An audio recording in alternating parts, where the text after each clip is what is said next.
하이델베르크 교리문답 제7주차를 시작합니다. 20문답부터 시작해서 23문답까지 이어집니다. 오늘 20문답을 보시면 아담 안에서 모든 사람이 타락한 것처럼 그리스도에 의해 모든 사람이 구원받습니까? 라고 묻고 있고요. 절대 그렇지 않죠. 우리는 만인 구원론, 모든 사람이 구원받는다에 대해서 지지하지 않습니다. 우리의 지지가 아니라 성경이 이것을 다루고 있지 않죠. 성경은 결코 이렇게 얘기하지 않아요. 진정한 믿음으로 그리스도에게 접목된 자만이 그의 모든 은덕, 예수 그리스도의 모든 은덕을 받을 수 있습니다. 이것이 오늘의 답이에요. 그러니까 모든 사람이 구원받는가? 그렇지 않다는 것이죠. 그리스도께 접목된 사람들만이 구원받게 되는데, 그러면 어떻게 그리스도께 구원받는가? 접목되는가? 믿음으로 그리스도께 접목된 자, 그래서 믿음으로 예수 안에 거하는 자가 구원에 이르게 된다. 모든 사람이 구원받는 것이 아니라 믿음으로 그리스도께 접목된 사람이 구원받는다. 이것이 오늘의 핵심입니다. 오늘 질문은 모든 사람이 구원받는다는 잘못된 가르침을 교정하기 위하여 우리에게 주신 말씀이죠. 영적으로 부주의한 사람들은 죄의 엄중함을 몰라요. 또한 죄의 엄중함을 모를 뿐만 아니라 그리스도의 소중함과 구원의 필요성도 모르죠. 죄의 엄중함도 모르고 그리스도의 소중함도 모르고 당연히 구원의 필요성도 모른 채 단지 그리스도가 우리를 위하여 죽으셨으니까 구원받았다, 구원받게 된다. 여러분, 이것은 굉장히 막연한 구원의 기대감입니다. 성경은 결코 그렇게 이야기하고 있지 않아요. 우리가 구원을 얻기 위해서는 반드시 믿음으로 그리스도에게 접목되어 있어야 한다는 것입니다. 왜냐하면 우리는 본성상 그리스도 안에 있지 않기 때문에 그래요. 태어나면서부터 그리스도 안에 있는 것이 아니라 죄인인 아담 안에 연합되어 있기 때문에 그렇습니다. 모든 사람은 아담을 통해 혹은 아담 안에서 정죄되잖아요. 정죄되었고요. 그 정죄에서 벗어날 수 있는 유일한 방법은 오직 그리스도에 의하여 구원받는 것밖에는 없습니다. 따라서 우리는 중보자가 되신 예수 그리스도에게 접목되어 있어야 되는데 그 수단이 뭐라고요? 그 수단과 방법은 오직 믿음이라는 겁니다. 믿음이 없이 이것은 불가능한 거예요. 펠라기우스주의와 알미니안주의는 그리스도께서 모든 사람을 위하여 죽으셨다라는 말씀을 곡해해서 믿음이 없이도 예수님이 모든 사람을 위해서 죽으셨기 때문에 모든 사람이 자연스럽게 구원의 상태에 이르게 된다라고 주장합니다. 여러분, 이것은 분명히 비성경적인 이야기입니다. 그리스도의 죽음과 은덕은 모든 사람에게 속한 것이 아니라 특정한 사람, 믿음으로 그리스도께 연합된 사람에게 제한된다는 것입니다. 그리스도께서는 자기 백성을 구원하신다라고 말씀하셨죠. 마태복음 1장 21절. 또한 자신의 교회를 위하여 자신의 몸을 내어주셨다라고 에베소서 5장 23절 25절에 말씀하고 있습니다. 자기 백성이에요. 자기 교회입니다. 예수님께서는 자기를 위하여 순종하는 자에게 구원의 근원이 되신다고까지 히브리서 5장 9절에 말씀하셨죠. 예수님께서는 더불어 요한복음 10장에서 내 양을 위하여, 자신의 양을 위하여 목숨을 내어놓는다라고 말씀하셨고요. 자기 백성을 위하여 기도하셨습니다. 예수님의 죽음은 결코 헛될 수가 없어요. 그런데 만약에 그리스도가 모든 사람을 위하여 죽으셨는데 그 중에서 믿지 않는 자가 있다면 그럼 예수님의 죽음이 헛된 것이 되잖아요. 하나님께서는 구원하길 원하시는데 인간의 어떠함이, 사람의 거절이 이것을 좌절시킬 수 있다? 하나님의 구원 계획을 좌절시킬 수 있다? 이것은 하나님의 전능하심을 크게 훼손시키는 일입니다. 우리가 특별히 모든 사람이 구원을 받는다라는 것에 대해서 오해할 수 있는 여러 부분들이 있는데요. 디모데전서 2장 4절부터 6절에 보시면 하나님은 모든 사람이 구원을 받으며 진리를 아는 데 이르기를 원하시느니라. 그가 모든 사람을 위하여 자기를 대속물로 주셨으니 기약에 이르러 주신 증거니라. 이렇게 말씀하고 있어요. 이 구절을 오해해서 모든 사람이라 우리가 생각하고 이 모든 사람이 각각의 개인을 언급하는 것이라고 오해할 수 있는데요. 그렇지 않아요. 디모데전서 2장 4절 6절 말씀 전에 나오는 1, 2절의 말씀을 보면 문맥상 여긴 모든 사람, 모든 종류의 사람, 그러니까는 개개인을 이야기하는 것이 아니라 당시에 이방인과 헬라인을 나누어서 생각했거든요. 그러니까 유대인이나 헬라인이나 나누어지는 것이 아니라 차별이 없이 오직 믿음으로 구원에 이르게 된다. 모든 사람이 그렇게 구원에 이르게 된다라는 것을 강조하고 있는 거예요. 그러니까 성경에서 나오는 모든 사람이라고 얘기하는 것은 모든 사람이 그저 예수님이 십자가에서 죽으셨기 때문에 자연스럽게 자동적으로 구원받는다라는 말이 아니고요. 헬라인이나 유대인이 차별 없이, 가난한 자나 부유한 자가 차별 없이, 어떠한 구별도 없이 모든 종류의 사람들이 구원에 이른다라는 의미에서 모든 사람이라고 이야기하는 거예요. 더구나 여러분들, 예수님께서 구원 얻는 사람이 적다고까지 말씀하셨는데 왜 자꾸만 오해하는지 모르겠어요. 예수님의 죽음이 제한된 사람들에게, 하나님의 택함을 받은 하나님의 자녀들에게 적용된다는 것은 너무나도 명확한 사실이잖아요. 또한 베드로후서 3장 9절의 말씀에 보시면 오직 주께서는 너희를 대하여 오래 참으사 아무도 멸망에 이르지 아니하고 다 회개에 이르기를 원하시느니라 라는 말씀이 나오는데요. 이 말씀을 가지고 또한 반론을 제시할 수도 있을 것 같아요. 하지만 이 구절은 모든 사람이 구원을 받는다는 것을 의미하는 게 아니죠. 이 구절은 하나님께서 인내하시는 가운데 심판을 연기하셔서 하나님께서 택하신 하나님의 자녀들이 믿음과 회개에 이르도록 기다리신다, 이런 의미로 말씀하신 거예요. 모든 사람이 구원을 받는 것이 아님을 우리는 마태복음 22장 14절에서 우리 이 말씀을 통해서 정확하게 확인할 수 있잖아요. 예수님 뭐라고 말씀하셨나요? 청함을 받은 자는 많되 택함을 입은 자는 적다라고 말씀하셨죠. 또한 마태복음 7장 14절에서 생명으로 인도하는 문은 좁고 길이 협착하여 찾는 자가 적다고까지 말씀하셨습니다. 이는 오늘날 교회에서 너무나 쉽게 그냥 믿는다, 예수님 영접했다, 이것이 마치 구원인 것처럼 이렇게 유행하고 있고, 또한 구원과 영생에 대한 심각성 없이 그리스도의 소중함을 깨닫지 못한 상태에서 단지 종교 생활을 하는 이들에게 자신들의 구원이 진정한 것인지에 대한 여부를 점검할 수 있게 해주는 거예요. 그래서 우리는 끝없이 우리의 구원에 대하여 흔들어 보고 생각해 보고 하나님의 은혜로 돌아와야 하는 것이죠. 여러분, 우리가 예수님의 죽음과 또 예수님의 구원에 대하여 생각해 볼 때 예수님의 죽음, 그리스도의 죽음은 모든 세상을 위하여 충분하죠. 이건 변하지 않습니다. 맞아요. 예수님의 죽음은 모든 세상을 위하여 충분합니다. 하지만 모든 사람이 구원을 얻는 것이 아니라 오직 그리스도께 나와 순종하고 자복하며 그리스도를 믿는 자가 구원을 얻게 된다라고 말씀하고 있는 것이죠. 요한복음 3장 36절에서 아들을 믿는 자에게는 영생이 있고 아들에게 순종하지 아니하는 자는 영생을 보지 못하였고 도리어 하나님의 진노가 그 위에 머물러 있다라고 말씀하고 있잖아요. 예수님의 그리스도의 제사장적 중보 기도에서도 이 원리는 아주 분명하게 드러나고 있거든요. 요한복음 17장 9절에 보면 내가 그들을 위하여 비옵나니 내가 비옵는 것은 세상을 위함이 아니오. 그러니까 세상을 위함이 아니라는 거예요. 예수님이 기도하셨는데 세상을 위하여 기도하신 것이 아니라 하나님의 자녀들. 그래서 뭐라고 얘기해요? 세상을 위함이 아니오. 내게 주신 자들을 위함이니이다 라고 기도하잖아요. 그들은 아버지의 것입니다 라고 예수님의 기도에 담겨져 있지 않습니까? 따라서 그리스도의 희생은 모두를 위한 것이 아니라 택함을 받은 하나님의 자녀들을 향한 것이다 라는 것을 우리는 확인할 수가 있는 거예요. 이렇게 특정한 사람들이 구원을 얻는데 그것은 하나님께서 정하신 수단, 즉 믿음으로 그 구원이 발생한다라고 이야기합니다. 믿음은요, 인간 스스로의 힘으로 성취하는 것이 아닙니다. 그렇다면 믿음 또한 또 하나의 조건이 되고 말 거예요. 여러분, 믿음이라고 하는 것은 내가 믿은 그 행위를 이야기하는 것이 아닙니다. 믿음은 하나님에 의해서 우리에게 주어진 것입니다. 믿음은 인간의 의지 안에 그 자체의 근거를 가지고 있는 것이 아닙니다. 만약에 그런 의미로 믿음을 사용한다면 믿음 또한 우리의 선한 행위에 불과하죠. 그러면 선한 행위로 우리가 구원 얻게 된다는 행위 구원론자가 되고 마는 거예요.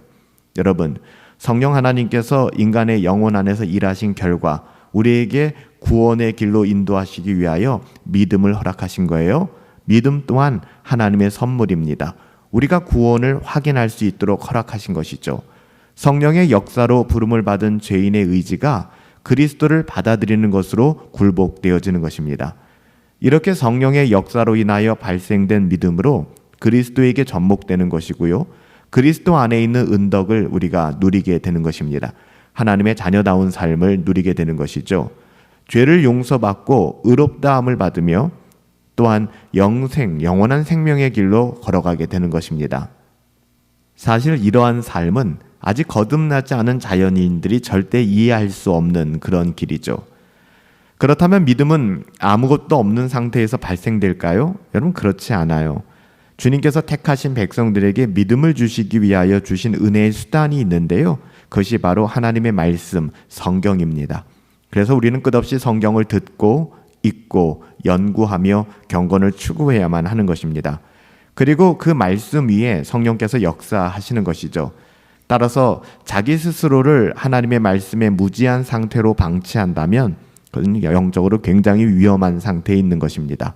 그리고 자기 자신의 구원에 대하여 심각하게 생각하지 않는 것 역시 굉장히 위험한 상태에 있는 것이죠. 더욱이 하나님의 구원의 은혜의 방편 아래 있으면서도 그것을 무시하고 또 자신의 어떠함만으로 막연하게 살아간다 하는 것은 굉장히 아쉽고 또 위험한 상태인 것입니다.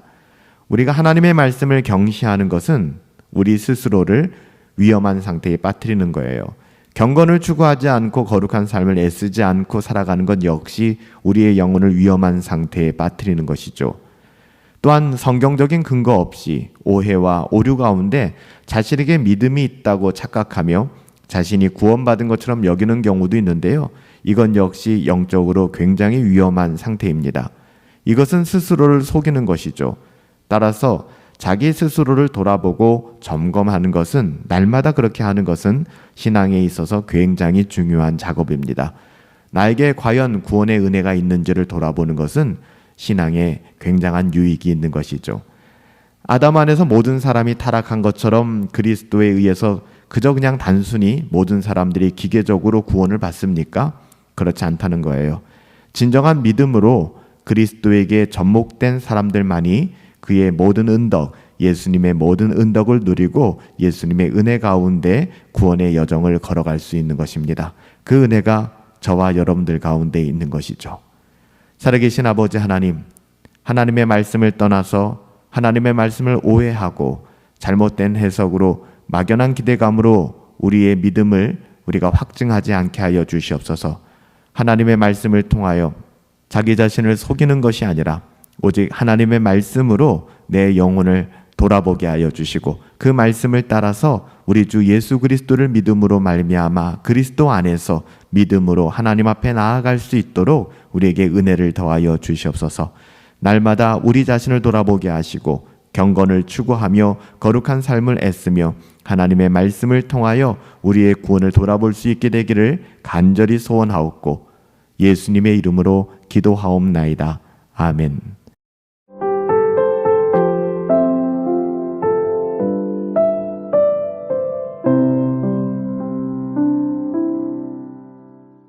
오늘 21번째는 그렇다면 진정한 믿음이란 무엇입니까? 이렇게 묻고 있는데요. 진정한 믿음이란 무엇입니까? 진정한 믿음은 하나님께서 말씀 안에서 우리에게 계시하신 모든 것이 진실하다는 것을 알고 있을 뿐만 아니라 성령께서 복음을 가지고 우리 안에 역사하신 결과로서 갖게 된 확신입니다. 이것은 나 자신에게뿐만 아니라 다른 사람에게도 주시는 것인데 하나님께서 오직 은혜로 그리스도의 은덕에 근거해서 거저 주시는 죄 용서함과 영원한 의로움과 구원에 대한 확신입니다. 이 믿음은 성령께서 복음으로써 나의 마음 가운데 주신 결과, 일하신 결과입니다. 라고 이야기합니다. 진정한 믿음은 진리에 대한 지식을 갖는 것 이상이에요. 그러니까 믿음이라고 하는 것이 단순히 지식적인 영역만은 아니라는 것이죠. 그것에 대한 확신까지 품고 있어야 되고요. 포함해야 되고요. 그 확신은 자발적인 순종으로 이어지게 되는 것이죠. 따라서 진정한 믿음은 우리에게 계시된 것을 받아들이는 지식과 또한 확신인데요. 하나님께 대한 개인적인 항복과 신뢰를 포함하는 것이죠. 우리가 하나님을 믿는다고 할 때 반드시 먼저 하나님께 대한 바른 지식이 있어야 돼요. 이것은 분명합니다. 그냥 신비적으로 되는 것이 아니라 이 모든 것이 신비한 과정이죠. 하나님의 말씀을 통하여 우리가 하나님의 어떠하심과 구원의 어떠하심에 대한 바른 지식을 가져야만 합니다. 그러나 우리가 어떻게 하나님을 알 수 있겠어요? 그것은 하나님께서 자신을 계시해 주셨기 때문에 알게 되는 거 아닙니까? 그 계시가 하나님의 말씀이요 성경이잖아요. 따라서 하나님께서 하나님 자신을 계시하신 하나님의 말씀을 우리는 열심히 부지런히 읽고 듣고 연구하고 상고해야만 하는 것입니다. 그런데 하나님의 말씀은 인간의 이해만을 가지고는 깨달을 수 없어요. 성령의 역사가 있어야 하죠. 그래서 우리가 성령의 은혜를 구하며 하나님의 말씀을 대면해야 하는 것입니다. 우리는 성령의 증거를 통해서 하나님의 말씀이 진리라는 것을 확신할 수 있게 돼요. 따라서 진정한 믿음은 지식과 확신을 둘 다 가지고 있는 것이죠. 이렇게 성령께서는 구원의 지식과 체험을 주셔서 구원의 확실성을 보여주시고 확신하게 하십니다. 이때 우리는 하나님의 말씀에 계시된 실제적인 증거들을 받아들이게 되는 거예요. 이것은 이해의 확신이고요. 진리의 인정입니다. 우리가 이해를 통하여 확신할 뿐만 아니라 하나님의 말씀을 진리로 인정하게 되는 것이죠. 이제 우리 영혼은 보이지 않는 것에 대한 확신을 가지게 되는 거예요. 그러므로 복음은 말로만 이르는 것이 아니라 성령 하나님을 통하여 확신의 단계에 이르게 되는 것이고요. 성령에 의하여 우리가 확신하게 될 때 자발적인 순종으로 우리의 삶이 이어지게 되는 것입니다. 진정한 믿음은 하나님께서 자신의 언약 백성에게 약속하신 것을 자신에게 적용시키는 거예요. 그러니까 객관적인 하나님의 말씀이 하나님의 언약 자손에게 약속되었다는 거 알고 있잖아요. 그것이 그러니까 나에게 적용될 수 있어야 된다는 것이죠.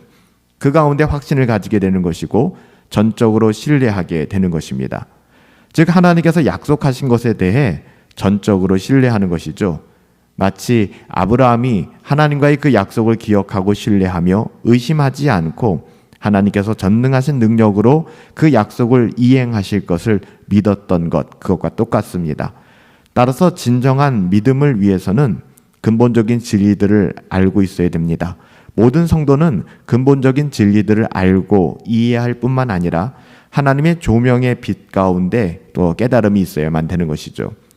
그래서 성도들은 하나님과 그리스도를 보게 되는 것이죠. 자신을 하나님의 의로움에 대하여 굴복시킬 줄 알게 되고 마침내 그리스도의 손을 꼭 붙잡게 되는 거예요. 이로써 그리스도에게 연합되며 죄의 용서를 깊이 경험하게 되는 것입니다. 이때 우리의 심령은 확신이 가득하게 되고요. 구원의 확신을 얻게 되는 것입니다. 이게 참된 구원의 확신이에요. 그리고 그리스도의 마음에 일치되기 위하여 변화되며 그리스도를 참으로 사랑하게 되는 것이죠. 그 열매를 맺게 되는 거예요. 그러나 지식이 없거나 무지하다면 믿음은 그냥 맹목적이고 일시적인 그런 상태에 머물게 될 것입니다. 이것은 모든 악한 행위의 근원이 되는 거예요. 오직 진정한 믿음만이 우리를 그리스도에게로 연합하게 만들기 때문에 진정한 믿음의 성질에 대해서는 우리가 알고 갈 필요가 있는데요. 진정한 믿음은 의롭게 하는 믿음 혹은 구원의 믿음이라고 디모데전서 1장 5절에서 사도 바울이 증언하죠. 또한 디도서 1장 1절에서는 택자의 믿음이다 라고 이야기합니다. 여기서 진정한 믿음은 거짓 믿음과는 아주 뚜렷하게 구별되는 것이죠. 그렇다면 거짓 믿음은 어떤 것이 있을까요? 한 4가지가 있는데요. 단지 역사적 사실에 대하여 인정하는 것만으로 끝나는 지식적인 그런 믿음입니다. 지식적인 믿음은요, 하나님에 대하여 구원에 대하여 인정은 하지만 그 구원을 갈망하거나 간절히 구하지도 않아요. 진리와 성령에 의한 설득이 없는 경우죠. 이러한 믿음은 허무하고요, 사변적이고 그냥 싸움만 할 뿐입니다. 두 번째, 그릇된 잘못된 믿음은 일시적인 믿음인데요. 일시적인 믿음은 진리에 대하여 동의는 했지만 진리에 계속 머물지 않아요. 중도에 포기하는 믿음이죠. 특별히 진리로 인하여 어려움을 경험하게 됐을 때 쉽게 포기하는 경우가 여기에 해당됩니다. 이러한 잘못된 믿음과 진정한 믿음은 분명히 구별되어져야 됩니다. 세 번째로는요, 하나님의 말씀에 근거하지 않고 단지 상상력이나 피상적인 막연한 기대감으로 잘못된 환상적인 체험을 가지고 근거하여 믿는 그런 믿음이에요. 이는 구원을 얻는 믿음이 아닙니다. 마태복음 7장 21절 23절에 보면 자기 자신을 스스로 속이는 믿음이다 라고 이야기를 하죠. 마지막 네 번째 그릇된 믿음은 기적을 추구하는 믿음이에요. 이는 은사적인 것인데요, 은사적인 기적만을 체험하길 원하는 그런 믿음인 것이죠. 그러나 이렇게 기적을 체험하고 행한다 할지라도 이것이 진정한 믿음을 소유한 것이다 라고 확신할 수는 없어요. 왜 그럴까요? 만약에 이 안에 회개와 순종이 없는 경우가 그렇습니다. 기적의 믿음이 잘못되었다는 것이 아니라 회개와 순종이 없이 단지 기적만을 추구하는 신비주의에 빠진 믿음은 거짓 믿음이라는 거예요. 따라서 구원의 믿음과 거짓 믿음은 분명하게 우리가 구별할 수 있어야 되고요, 분별되어야만 하는 것입니다. 진정한 믿음은 용서와 구원을 위해 그리스도를 붙잡는 거예요. 이 믿음은 우리로 하여금 그리스도에게 접붙임을 받게 하고요, 그분께 연합하게 만듭니다. 여기서 접붙임을 받는 일은 수동적인 거예요. 우리가 능동적으로 접붙임을 받을 수 있는 게 아니라 이 모든 과정이 하나님의 은혜거든요. 하나님께서 무엇인가를 행하셨기 때문이지 우리가 무언가를 행해서 하나님께 그리스도께 접붙임을 받는 것이 아니라는 것입니다. 즉 우리의 공로나 우리의 행위가 근거가 되어서 그리스도 안에 거할 수 있는 것이 아니라는 이야기죠. 우리 스스로는 그리스도의 일부분이 될 수가 없습니다. 성령께서 그렇게 하신 것이죠. 우리는 그리스도에게 접붙임이 되므로 그리스도 안에 있는 모든 은덕을 누리게 되었습니다. 우리의 어떠함이 아니라 오직 은혜로, 용서의 은혜는 물론이거니와 의롭게 됨과 하나님과 화목됨, 이 모든 것이 하나님의 은혜이고요, 하나님의 그 은혜를 우리에게 베풀어 주심으로 말미암아 우리가 믿음을 가지고 그리스도께 나아갈 수 있게 된 거예요. 우리가 어저께 제20문답을 통하여 아담 안에서 모든 사람이 타락한 것처럼 그리스도에 의해 그냥 단순히 기계적으로 모든 사람이 구원받습니까? 즉 우리가 믿음이 없어도 우리가 자연스럽게 구원에 이를 수 있습니까? 라고 물어봤는데요, 당연히 아니었습니다. 조건이 있었죠. 그 조건을 통해서 구원받는 것이 아니라 구원받은 증거입니다. 구원받은 증거가 뭐예요? 믿음이라는 것이죠. 진정한 믿음으로 그리스도에게 접목된 자만이 그의 모든 은덕, 예수님의 십자가와 부활의 모든 은덕을 받을 수 있습니다. 중요한 것, 진정한 믿음으로. 근데 그 진정한 믿음으로, 그 믿음이 어디서부터 났다? 하나님으로부터 난 것이지 우리가 믿는 행위를 이야기하는 것이 아니다라고 계속해서 강조해서 말씀드렸습니다. 오늘 21문에 그렇다면 그 진정한 믿음이라고 하는 게 무엇입니까를 묻고 있는데요, 진정한 믿음은 하나님께서 말씀하신 그 말씀을, 우리에게 계시하신 그 말씀을 진리로 받아들일 뿐만 아니라 성령께서 복음을 가지고 우리 안에서 역사하신 결과 그 복음을 확신하게 되고 주님을 사랑함으로 자원하고 순종하게 된다는 것을 이야기했습니다. 이것이 나에게 뿐만 아니라 다른 모든 사람들에게도, 택한 모든 사람들에게도 주시는 것인데, 하나님께서 오직 은혜로 그리스도의 은덕에 근거하여 거저주시는, 어떤 대가가 아니라 거저주시는, 그 대가는 십자가에서 다 완성되었으니까요, 거저주시는 죄의 용서함과 영원한 의로움과 구원에 대한 확신이라고 우리가 배웠습니다.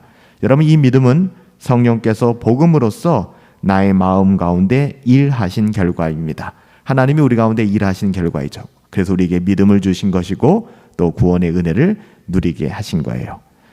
살아계신 아버지 하나님, 진정한 믿음으로 그리스도에게 접목된 자들만이 우리 주 예수 그리스도의 모든 은덕을 받을 수 있음을 깨닫게 하여 주시니 감사드립니다. 진정한 믿음이 무엇인지를 다시 한번 돌아보게 하여 주시옵시고, 지식적인 믿음이나 막연한 기대감이나 또한 환상적이고 상상적인 믿음이나 아니면 기적만을 추구하는 그런 잘못된 맹목적인 믿음이 아니라 참된 믿음을 가지고 날마다 회개하며 용서와 구원을 간구하며 하나님의 말씀을 따라 그리스도께 접붙임 받은 그런 믿음을 가지고 살아갈 수 있도록 은혜를 베풀어 주시옵소서.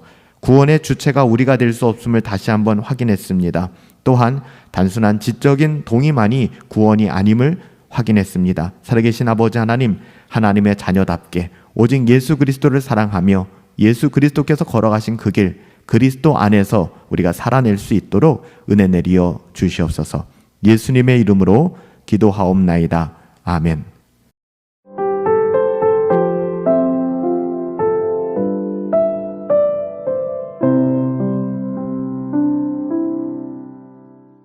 오늘 22문답에서는 그렇다면 그리스도인이 믿기 위하여 필요한 것은 무엇입니까? 라고 묻고 있는데요. 복음 안에 모든 것이 우리에게 약속되어 있습니다. 이것은 그리스도인의 믿음에 대한 조항들로 요약되어 있고요. 결코 의심할 수 없는 진리입니다. 그렇다면 23문에 믿음에 대한 이 조항들은 무엇입니까? 네, 그것이 바로 사도신경입니다. 진정한 믿음은 복음의 약속에 기초하고 있죠. 사도신경은 복음적이며 성경에 기초한 것입니다. 그리고 이것은 믿음의 객관적인 실체의 내용이죠. 복음은 믿음에 대한 규칙입니다.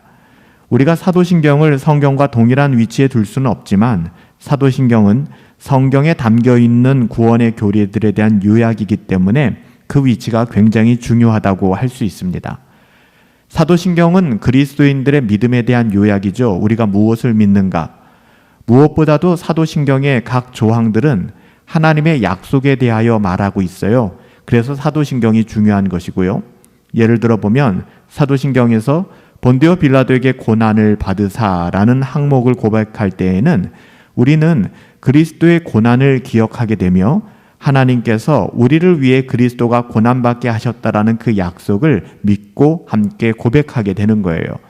또한 십자가에 못 박혀 죽으시고 라는 항목에서는 우리의 죄를 위해 예수 그리스도께서 그 값을 지불하셨다라는 것을 기억하고 믿음이 더욱더 확고해지며 견고해지게 되는 것이죠.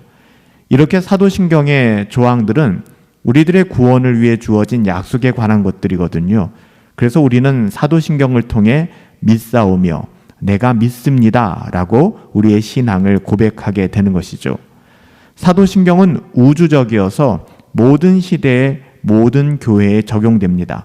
우주적이며 의심할 수 없다고 하는 것은 변할 수 없으며 영구적이고 모든 세대 모든 교회에 적용된다는 거예요. 사도신경은 새로운 것이 아닙니다. 이것은 사도들이 고백했고요. 또 가르쳤던 것이고요.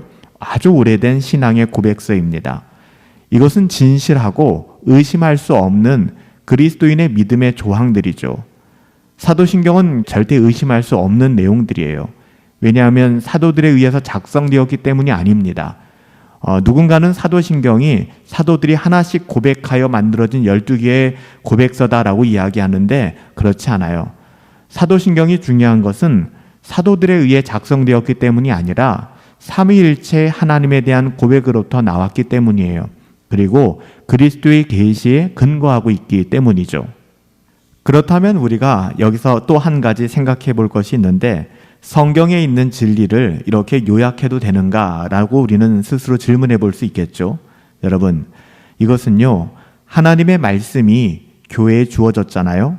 그래서 교회는 그 하나님의 말씀, 성경의 진리를 요약해서 요리라고 하죠. 교리, 요리라고도 합니다. 이 교리를 세상에 제시하고 또 교회에 가르칠 필요가 있기 때문에 우리가 하나님의 말씀을 요약하는 것은 여러분 가능하다고 답할 수 있습니다.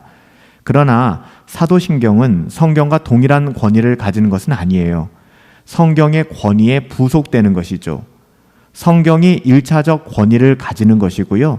사도신경은 이 성경의 권위로부터 도출된 권위를 위임하여 갖게 되는 것입니다. 여러분, 설교도 마찬가지잖아요.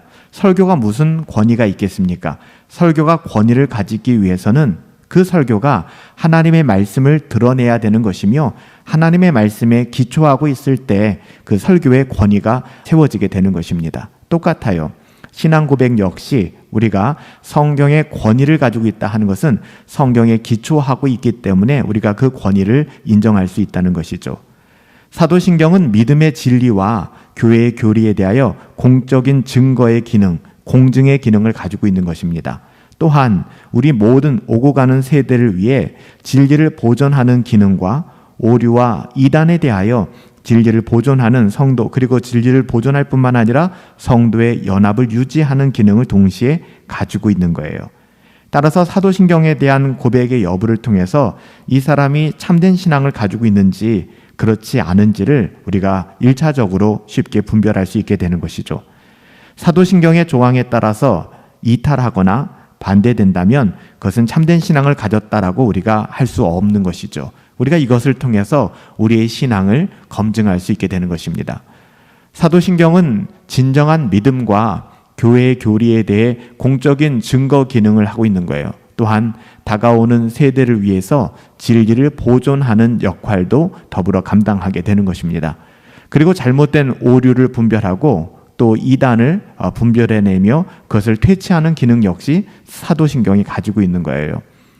또한 신자의 연합을 나타내죠. 우리가 사도신경을 통해서 이 공동체가 그리스도의 몸된 교회임을 고백하고 하나 되는 신자의 연합을 나타내고 또 신앙의 보존을 역할하는 수행도 감당하게 되는 것입니다. 그래서 사도신경을 공적 예배 가운데 믿음으로 함께 고백하는 것이죠.